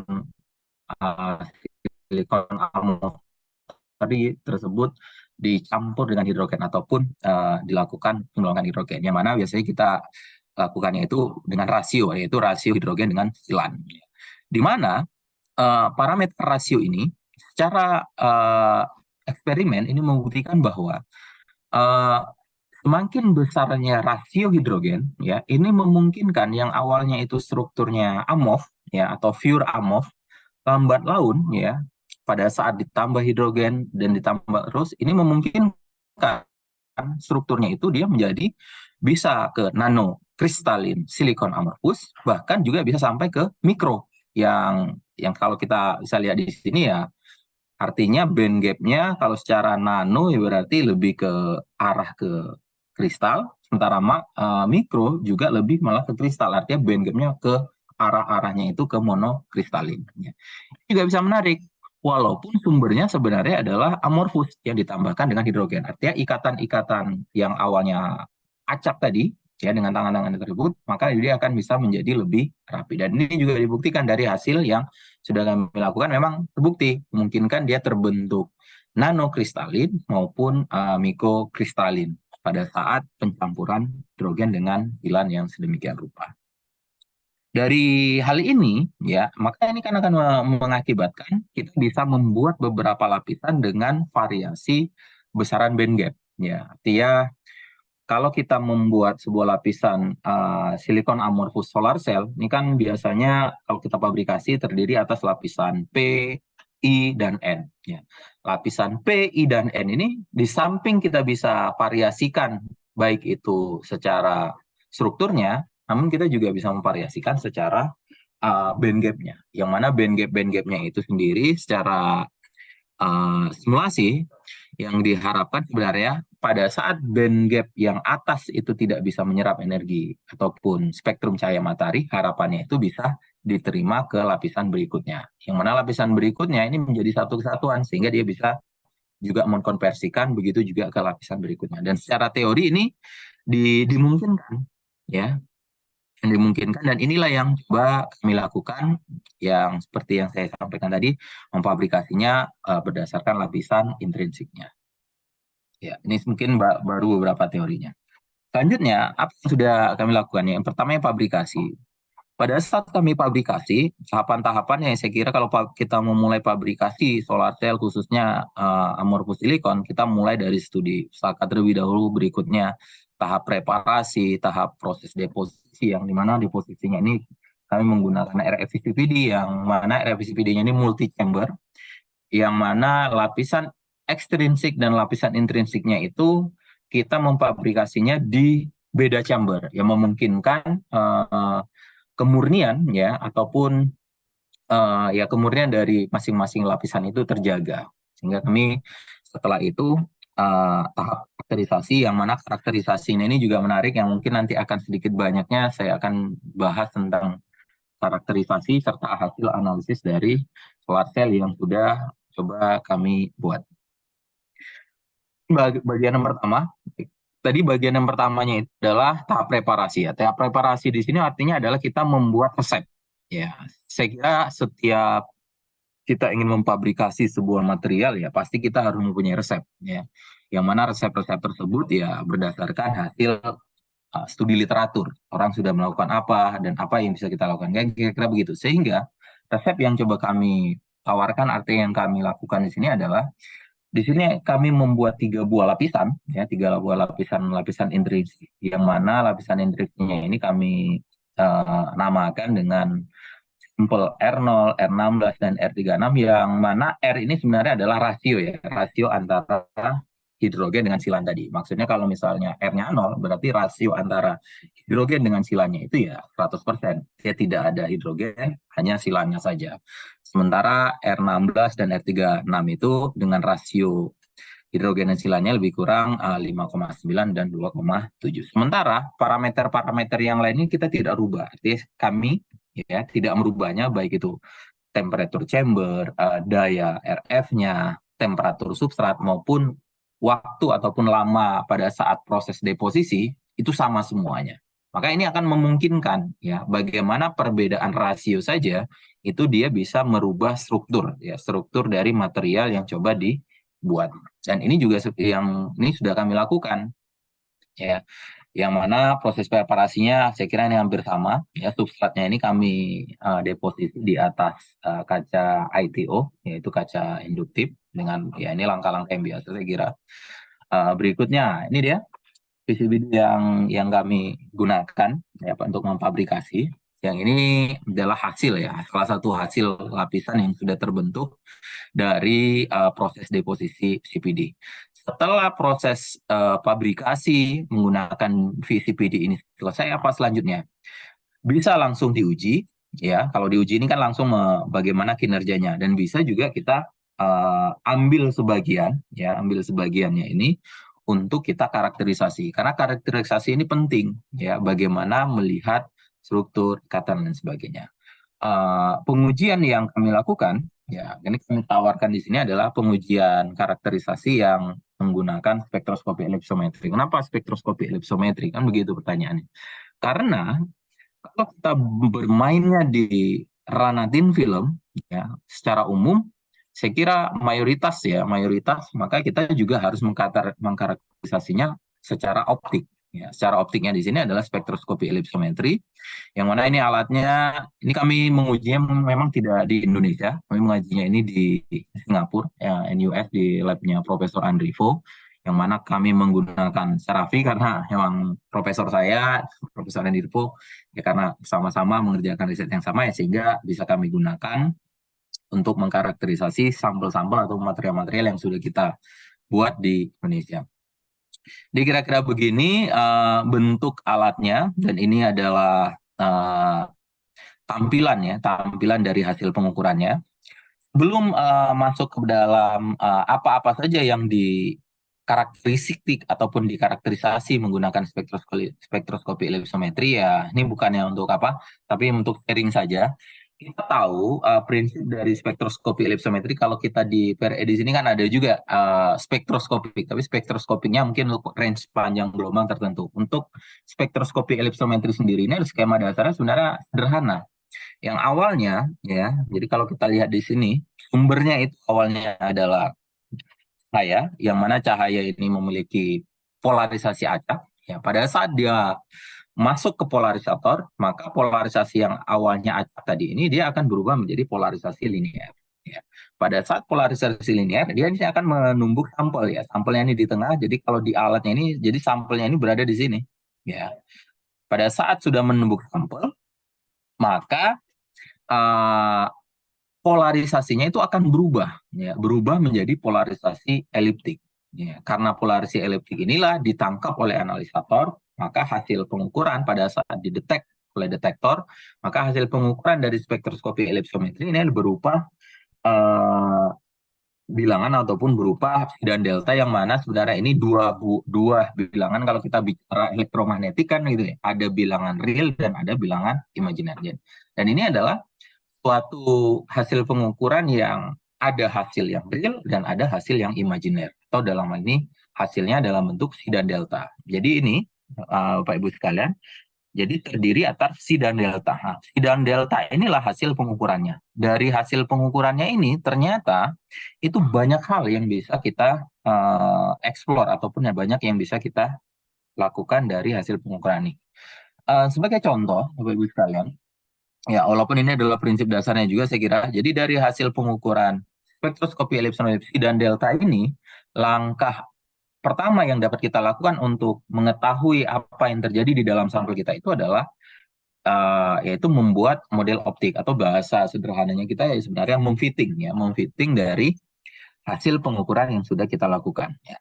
Dari hasil fitting ini ataupun hasil pembuatan model optik ini, maka banyak hal yang bisa kita lakukan. Salah satunya adalah kita bisa menentukan konstanta optiknya, baik itu konstanta optik N dan K, begitu juga konstanta dieelektrik kompleks. Walaupun selama ini mayoritas kami ya baru banyak mengekspornya di konstanta dieelektrik kompleks, baik itu epsilon 1 maupun epsilon 2. Begitu juga koefisien absorpsi, yang mana sebenarnya ini juga bisa kita dapatkan koefisien absorpsi, begitu reflektansi maupun transmitansi yang selama ini dilakukan mungkin bisa menggunakan UV phase. Di samping itu juga, Bapak Ibu sekalian, pada saat kita sudah membuat model optik dan fittingnya itu sendiri, kita bisa secara langsung ya menentukan baik itu ketebalan dari lapisan ataupun material yang sudah kita deposisi tadi ataupun di film tadi, ketebalannya, begitu juga morfologi permukaannya, yang mana biasanya kan kalau kita cerita morfologi ini kan kita mengukurnya menggunakan atomic microscope ataupun juga menggunakan SEM. Dengan spektroskopi ellipsometri ini juga bisa didapatkan ya morfologi permukaan baik itu bulk layer maupun multi layer. Ya, ini baru bagian awalnya. Kalau kita ambil range-nya itu adalah cahaya tampak, ya cahaya tampak seperti Magic Web ini berarti band gap sekian-sekian, maka kita bisa mendapatkan tidak kalah penting secara langsung nilai dari band gap-nya, baik itu band gap secara langsung maupun band gap secara tidak langsung, atau transisi yang langsung maupun transisi tidak langsung. Begitu juga kita bisa menentukan temperatur permukaan dari thin film kita, komposisi campuran, struktur fasa, yang mana komposisi dan struktur campuran ini kan biasa kita mengujinya itu menggunakan XRD mungkin, ya XRD, begitu juga ukuran butirnya. Maka oleh sebab itu saya katakan spektroskopi ellipsometri sebenarnya bisa dikatakan powerful. Jadi dari satu alat bisa menganalisis berbagai yang selama ini mungkin kita lakukan pengukuran ataupun pengujiannya itu satu-satu dengan alat itu, dengan alat ini. Tapi dengan spektroskopi ini ternyata bisa banyak. Begitu juga kalau untuk range inframerah kita bisa melihat bagaimana konsentrasi pembawa muatan, mobilitas muatannya, konduktivitas, serta kalau penyerapannya itu adalah inframerah, maka kita bisa mendapatkan fonon serta struktur lokalnya. Yang semuanya ini kita dapatkan ya sebenarnya dari data ini, data pengukuran psi dan delta. Bagaimana lah sebenarnya cara kita menganalisis lebih lanjut pada saat kita sudah membuat fittingnya. Ya, ini pengantar tentang spektroskopi ellipsometri, Bapak Ibu sekalian. Walaupun saya yakin sudah banyak juga yang ataupun yang sudah sangat familiar dengan alat ini. Selanjutnya, dari hasil pengukuran yang kami lakukan dari ketiga sampel kami itu adalah R0 dan R16 serta R36, ya kira-kira bentuknya seperti ini hasil pengukurannya untuk psi dan delta, yang mana warna biru, magenta ini adalah spektrometer, sementara yang hitam, titik garis hitam ini adalah hasil fitting yang coba sudah kami buat. Artinya model optik yang kami terapkan di dalam hasil pengukuran kami. Ya, dari sini ya, maka bisa langsung terekstrak ataupun dihasilkan seperti yang saya sampaikan, ada bisa N dan K, sifat optiknya, ataupun konstanta dieelektrik epsilon 1 maupun epsilon 2. Yang pertama yang kami analisis ini adalah bagaimana bagian imajiner untuk konstanta dieelektrik, atau kami sering menyebutnya ini adalah kompleks dieelektrik function untuk bagian yang imajiner atau nilai epsilon 2. Di epsilon 2 ini Bapak Ibu sekalian, di material kami, karena amorphous silikon itu kan induknya adalah silikon, maka tidak ada salahnya ya, karena di database software dari spektroskopi ellipsometri untuk analisisnya itu dia memiliki database untuk silikonnya itu sendiri. Maka karena base-nya ya ataupun induk dari amorphous silikon ini sebenarnya adalah silikon, ya base-nya itu adalah silikon sendiri. Jadi untuk kristal silikon ya yang ini untuk refractive index-nya ataupun epsilon 2-nya ini ternyata membentuk seperti ini. Nah, ini Bapak Ibu sekalian, kalau kita lihat di sini ini memiliki, karena ada puncak-puncak ya. Puncak-puncak ini tersendiri yang awalnya kalau saya lihat ataupun kami melihat dari penelitian-penelitian sebelumnya, ini hanya menjadi sebagai interband transition energi-energi tertentu. Dan kalau kita dalami lebih lanjut, ternyata energi-energi tertentu tersebut ini kaitannya dengan electronic correlation. Ya, atau electronic correlation di sini adalah adanya eksiton maupun adanya plasmon pada saat kita ekstrak lagi, ya, ataupun kita analisis lebih lanjut lagi. Kalau misalnya bukan hanya epsilon 2 saja. Jadi kalau bisa dilihat di sini yang awalnya kristal silikon menjadi yang sampel R0, R16 dan R36 ini kan berubah pada saat tidak ada hidrogen, bentuknya peaknya itu sama, ada 2 puncak. Sementara pada saat ditambahkan hidrogen, ya puncaknya itu shift atau menjadi satu, atau menjadi puncak satu sendiri. Sementara pada saat ditambahkan lagi, dia akan terpecah lagi, puncaknya menjadi 2, walaupun puncaknya ini menjadi lebih ke bawah. Inilah yang kami jas sebagai temuan di dalam riset kami sebagai yang biasanya kalau eksiton itu kan terjadi di dalam material-material seperti insulator ataupun konduktor. Sementara di bahan semikonduktor sendiri kami menamakan kalau di konvensionalnya itu adalah eksiton. Sementara kalau yang di kami menjelaskan ini memberi namanya untuk EX1 dan EX2 ini adalah resonan eksiton. Yang mana resonan eksiton ini menjadi ciri khas dari sebuah material semikonduktor, ya, khususnya ini adalah amorphous silikon, yang mana pada saat penambahan hidrogen dia bisa merubah struktur elektronik yang awalnya ini adalah kristal silikon, ya, ini sudah pure amorphous. Bukan pure, kalau pure amorphous ini yang R16, sementara ini lebih ke nanokristalin, dan ini juga lebih ke nanokristalin. Dan interband transition ini juga pada saat kita ekstrak dengan epsilon 1, begitu juga dengan loss function ya dari spektroskopi ellipsometri. Mas, 2 menit lagi. Ya, baik, Mas Nila, kami percepat. Ini juga ternyata dikonfirmasi dengan kami mendeteksi plasmonnya ini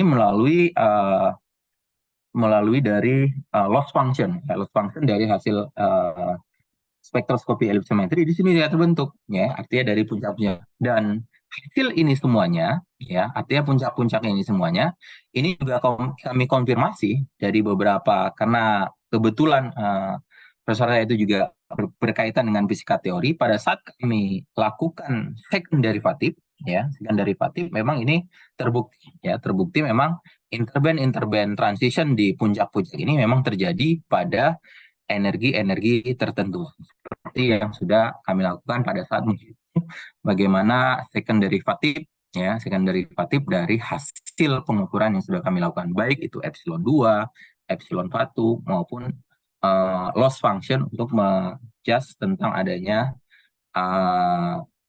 eksiton maupun plasmon, yang mana eksiton di sini kami namakan resonan eksiton, sementara plasmonnya itu sendiri kami katakan sebagai correlated plasmon. Tidak kalah penting juga, di samping kami memberikan nama baru, kami juga membuatkan skemanya. Yang mana kalau skema eksiton dan plasmon yang konvensional seperti ini, karena dia terjadi coupling, ya, maka couplingnya itu kami sebut, dan ini banyak juga papernya mengkaitkan dengan namanya plexiton. Sementara dari hasil kami, ya, karena kami memilikinya itu adalah resonan eksiton dan correlated plasmon, ya, maka coupling antara resonan eksiton dan correlated plasmon ini juga kami namakan eksiton juga, tetapi namanya itu adalah correlated plexiton, yang mana saya kira ini di textbook belum ada tentang correlated plexiton ini sendiri, dan ya mudah-mudahan ini bisa menjadi pengetahuan baru untuk sama-sama kita dalami lebih lanjut.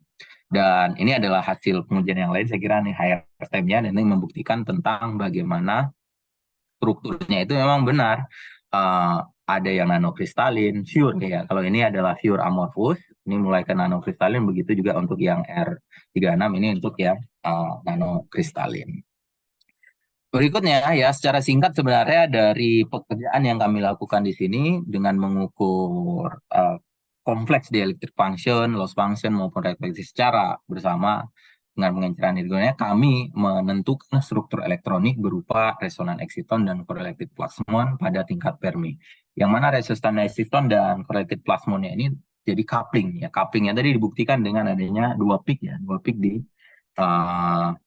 epsilon 2, ya, epsilon 2, dan dua peaknya tersebut menjadi correlated Plexiton. Dan secara keseluruhan pada temuan yang kami dapatkan ini, kami menghasilkan paradigma baru ya, paradigma baru tentang bagaimana efisiensi konversi dari solar cell ini hasil dari demonstrasi resonan exciton maupun correlated plasmon, yang mana ini umumnya hanya terjadi pada material semikonduktor.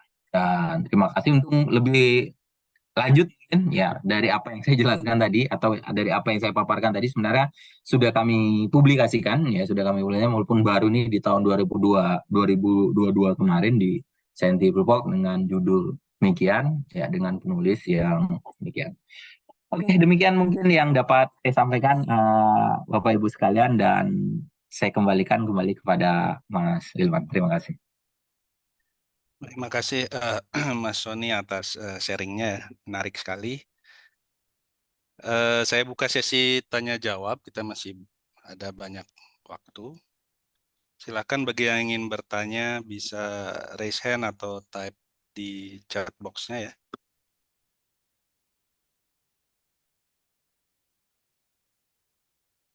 Silakan. Ngomong-ngomong Mas Sony, kita juga ada ellipsometer sebenarnya di lantai 4 di BRIN Bandung ya. Saya kurang tahu apa mungkin apa yang sama spektroskopik ellipsometer atau mungkin agak yang beda. Mungkin nanti bisa main-main dicek. Siap. Ya. Ada yang mau ditanyakan? Silakan.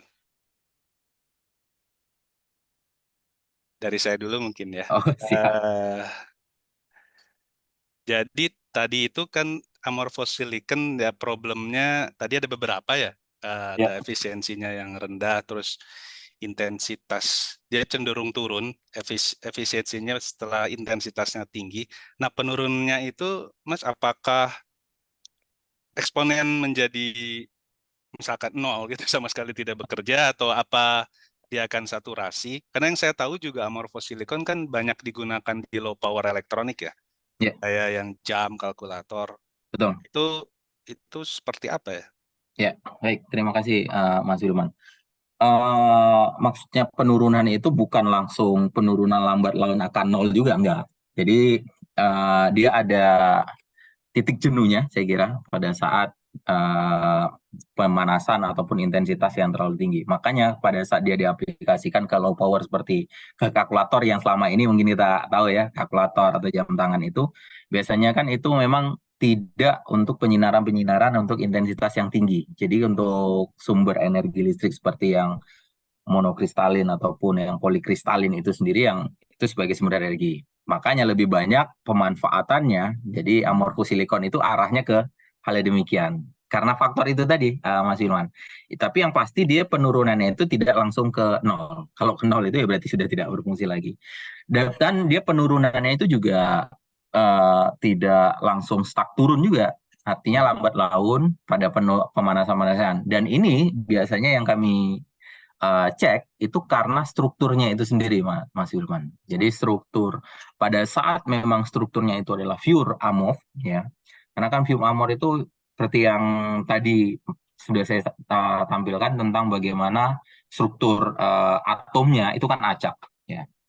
Semakin acak strukturnya itu dan tidak ada tangan-tangan atau tangan-tangan atom tetangganya itu menggait ke hidrogen yang lain, maka ini memungkinkan dia tidak akan, kalau bisa kita katakan sebenarnya tidak terkoneksi ya antar tetangganya.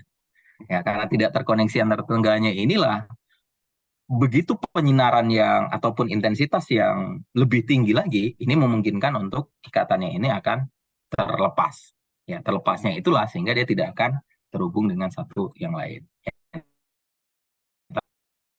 Tapi yang pasti dia tidak langsung ke state ground ataupun langsung ke 0, itu tidak. Dari apa yang sudah coba kami lakukan ya, Mas Wilman, kira-kira begitu. Itu penyinaran dalam ruangan itu cocok ya? Cocok. Ya, cocoknya dulu ya. Memang kita ini sekarang, ya kan sekarang ya, dari apa yang sudah dilakukan ini, ternyata di jam-jam tertentu ya, kan harusnya itu kalau efisiensinya itu kalau cahayanya itu banyak, artinya spektrumnya itu banyak, kan harusnya dayanya itu lebih besar. Ternyata amorphous silicon ini memiliki karakteristik pada saat dayanya besar, maka dia tidak terlalu baik. Ya, malah dia baiknya itu di pagi hari ataupun di sore hari. Ya, dia intensitas cahaya yang relatif tidak terlalu besar. Ya, ini balik lagi kaitannya dengan bagaimana material amorphous silikon ini bisa menangkap spektrum cahaya matahari yang banyak tadi, ya, sehingga dia bisa menghasilkan energi listrik yang sedemikian rupa. Baik. Begitu, Mas. Ya, makasih Mas Wani. Ada dari audiens mungkin yang mau ditanyakan? Silahkan.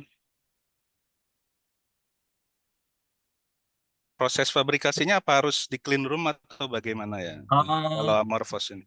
Ya, untuk di ITS kemarin itu memang ada clean room-nya, tapi clean room-nya ini lebih kepada ke alatnya saja. Ya, sementara PCVD-nya itu. ya PCVD-nya saja, Mas. Sementara untuk hal yang lain begitu selesai ya itu sudah tidak clean room. Dan clean room-nya ini juga tidak clean room yang level yang tinggi juga. Ya, walaupun ya kalau saya lihat pada saat ke Singapura itu juga levelnya lumayan begitu, walaupun dia VCPD-nya ini digabungkan juga dengan VLD. Dan untungnya ya kita di PRE ini kan akhir tahun ini ya clean room-nya itu juga nanti akan ada VCPD. Walaupun VCPD-nya itu single chamber ya kita cukup bersyukur juga untuk bisa kita mengeksplor hal-hal yang lain, bukan hanya amorphous silikon, bisa untuk bahan-bahan yang lain untuk dikombinasikan. Apalagi dari pembahasan kemarin yang sudah coba didiskusikan, perovskite itu sendiri nggak pure perovskite juga, nanti bisa dikombinasikan dengan material-material lain yang harapannya kombinasi-kombinasi tersebut itu bisa meningkatkan kinerja. Karena kan tujuan utama tetap kalau kita bicara riset solar cell, bagaimana meningkatkan performa ataupun kinerja dari solar itu sendiri. Baik itu yang amorphous, perovskite, begitu juga yang DSSC ya, walaupun kalau kita bicara tentang efisiensi dari DSSC itu masih kurang, tapi masih banyak hal yang lain juga yang bisa kita lakukan, baik itu mengkombinasikannya maupun DSSC itu sendiri. PCVD Gitu, kita Mas. bisa. Bisa ya untuk persilakan. Bisa. Siap. Ini ada pertanyaan dari Pak Sobi. Oh. Adanya perubahan jenis kristal dengan perubahan konsentrasi silan ya. Bagaimana dengan nilai PCE device sel surya dari ketiga jenis kristal? Terima kasih Pak Sobi. Ya, Pak Sobi ini sebenarnya yang sudah lama ya, yang sudah tahu persis saya kira. Ya, dan ini juga yang mungkin bisa sama ya.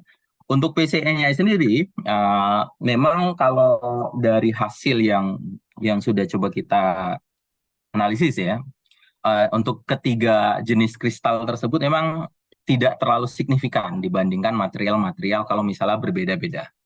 Jadi kalau yang saya punya tadi kan R0, R16, dan R36 gitu kan. Ini sebenarnya sama-sama masih pure amorphous. Ya, karena sama-sama masih pure amorphous, walaupun pada saat di plot grafik untuk VCE-nya itu ada perbedaan. Namun perbedaannya ini tidak terlalu signifikan kalau misalnya material itu yang lain. Contoh misalnya, kristal silikonnya itu sendiri berbentuk kristal, bukan amorphous. Ya, kalau kristal ini, maka dia akan VCE-nya itu akan menjadi lebih tinggi dibandingkan yang amorphous. Sementara yang amorphous saya sendiri ini, walaupun ada perbedaannya, tapi tidak terlalu signifikan. Karena tidak terlalu signifikannya inilah, makanya artinya kami tidak terlalu membahas di nilai VCE-nya itu sendiri. Tapi lebih hal-hal yang kepada bagaimana struktur seperti hal-hal yang seperti ke fisikanya, begitu juga dengan struktur, bagaimana juga bentuk dari mikrostrukturnya yang sudah kami tampilkan menggunakan TEM tadi. Ada yang nanokristal, monokristal, polikristal, begitu juga dengan yang mikrokristal. Namun pada prinsipnya ada perbedaan, ya perbedaannya tidak terlalu besar ya, gitulah kira-kira Pak Sobi. Ya. PCE yang didapat berapa ya yang waktu di tes itu? Device. Tidak terlalu besar ya, sekitar berapa ya kemarin itu. Dan di laporan saya juga tidak saya tuliskan, apalagi untuk kalau yang efisiensinya itu sendiri ya, efisiensi untuk masing-masingnya itu masih di bawah 10%. Masih walaupun 10%. Walaupun kalau ini kan masih secara lab ya. kalau diaplikasikan ya bisa jadi akan lebih turun. Tapi biasa kan kita lihatnya secara lab ya. Yang terakhir yang kemarin yang sudah coba saya combine antara intrinsiknya itu band gap-nya lebih besar yang di atas dan band gap bawahnya itu lebih kecil, itu mentok ke 9,6. Sementara kalau yang singlenya itu sendiri masih sekitaran 6 sampai 7 demikian. Dan ini yang kita coba lakukan bagaimana kalau misalnya lapisannya terus ditambah, misalnya jadi 3 lapis ya harapannya kan 2 lapis saja naik. Kalau 3 lapis kan harapannya juga bisa menjadi meningkat lagi. Dan ini juga lagi lakukan di timnya Profesor Darminto di ITS juga bagaimana memfabrikasinya untuk lapisan-lapisan tambahan tertentu. Begitu Pak Wilman. Baik. Ya, terima kasih juga Pak Sobi ya. Ya, makasih Pak Sobi. Ada lagi mungkin terakhir pertanyaan dari audiens.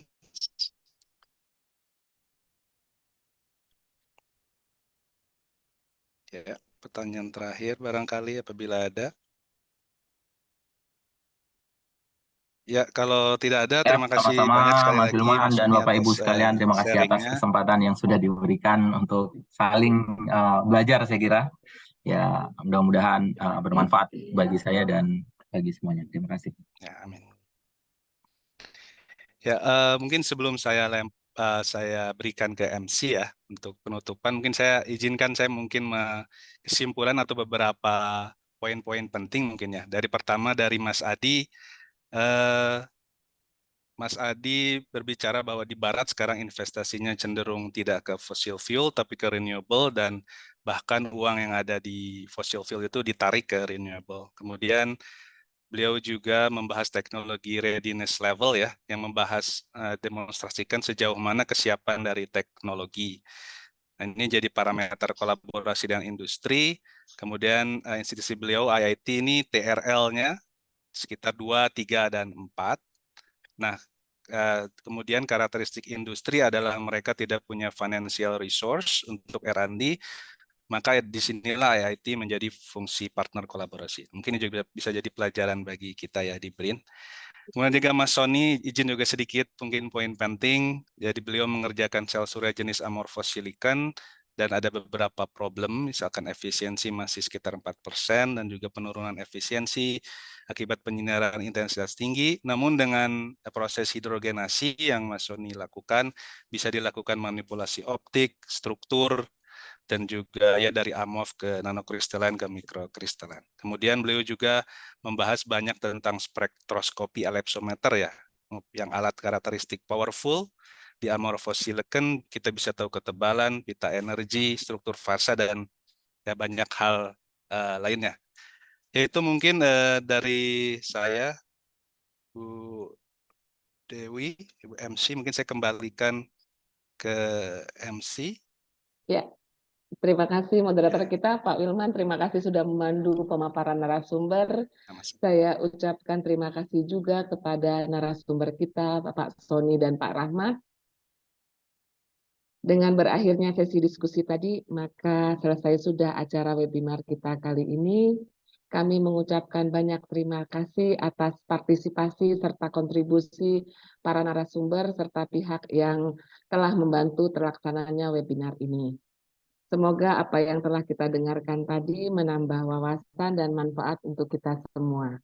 Di awal saya berpantun, saya tutup dengan pantun. Buah mangga, buah naga, rasanya manis dimakan bersama. Cukup sekian webinar elektronika. Terima kasih untuk semuanya. Saya Dewi Saraswati mohon diri. Sampai bertemu di lain kegiatan. Selamat siang menjelang sore. Salam sehat selalu. Akhir kata saya ucapkan wabillahi taufiq wa hidayah. Wassalamualaikum warahmatullahi wabarakatuh. Terima kasih Pak Rahmat, Pak Sony. Waalaikumsalam. Ya. Terima kasih undangannya semuanya. Sukses semuanya. Ya.